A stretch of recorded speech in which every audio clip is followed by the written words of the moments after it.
C Joseph Vijay எனும் நான்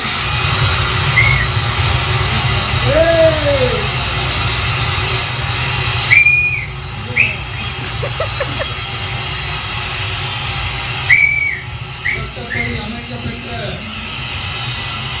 இந்திய அரசியல் அமைப்பின்பால்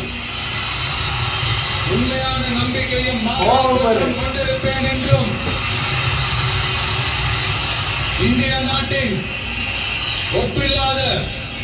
முழு முதல் ஆட்சியையும் உரிமையையும் நிலை நிறுத்துவேன் என்றும் தமிழ்நாட்டு அரசின் முதலமைச்சராக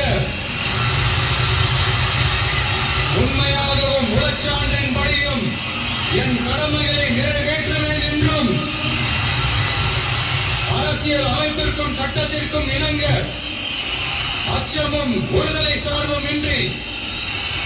விருப்பு வெறுப்பை விலக்கி